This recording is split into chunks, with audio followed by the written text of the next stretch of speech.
அதாவது தமிழ் சினிமாவில் இருக்கிற ஒவ்வொரு ஹீரோக்கும் பார்த்தீங்கன்னா பல வெற்றி படங்கள், பல சூப்பர் டூப்பர் ஹிட் படங்கள், பல மெகா ஹிட் படங்கள், பல இண்டஸ்ட்ரி ஹிட்டு இதெல்லாம் தனித்தனியாக இருக்கும்.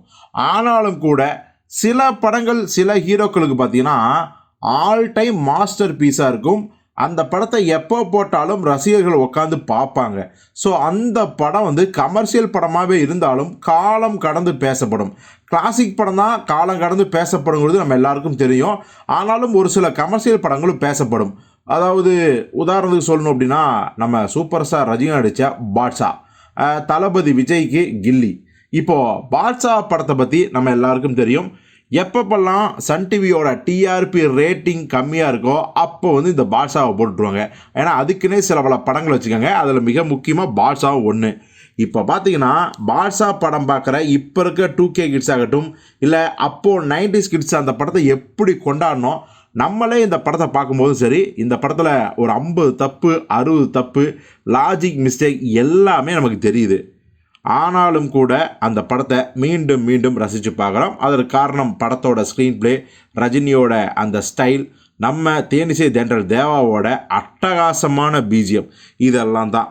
இப்போது என்னதான் நம்ம சொன்னாலும் அந்த ஒரு விஷயத்தை மட்டும் எல்லாருமே திரும்ப திரும்ப கேட்குறாங்க. நமக்கும் அதுதான் இருக்குது. என்னென்னா ஃப்ளாஷ்பேக்கில் ரகுவரன் அவர்கள் யங்காக இருப்பார், ரஜினி கொஞ்சம் ஏஜ்டு மாதிரி காட்டுவாங்க. ஆனால் லைவில், அதாவது பல வருடங்கள் கழித்து ரகுவரன் குறிப்பாக வந்து 4 வருஷம் தான் கேப்பு. 4 வருஷத்தில் ரகுவரன் வயசான மாதிரி ஆயிடுவார். ஆனால் ரஜினி அவர்கள் ரொம்ப யூத் ஆயிடுவாங்க.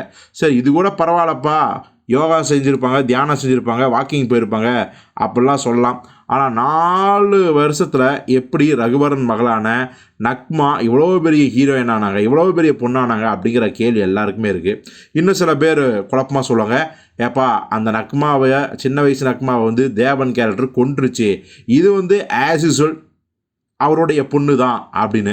சில பேர் என்ன சொல்கிறாங்கன்னா, அப்போலாம் இல்லைங்க, அது ரகுவரன்ட்டு அப்படி பொய்யா சொல்கிறாரு, உண்மையாலுமே அது ரகுவரன் குழந்தை தான். ஏன்னா அவருடைய பிஏவை வந்து கல்யாணம் பண்ணி சொல்லும் போது, நீங்கள் எனக்கு அப்பாவான்னு டவுட்டாக இருக்குன்னு நக்மா போகும்போது, இப்போ இருந்துக்கோ நானாக சொன்னேன் அப்படிம்பாரு.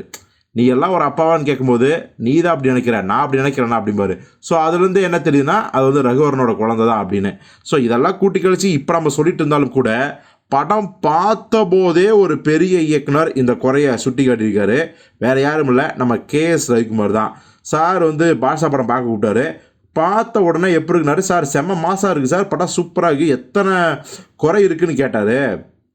நான் அப்போ சொன்னேன், சார் வில்லனுக்கு மட்டும் வயசாகிட்டே போகுது, நீங்கள் மட்டும் இளமையாக இருக்கீங்க, 10ஆவதுக்கு வில்லனோட பொண்ணையே லவ் வேர் பண்ணுறீங்க, அதான் சார் உறுதுன்னு சொன்னேன்.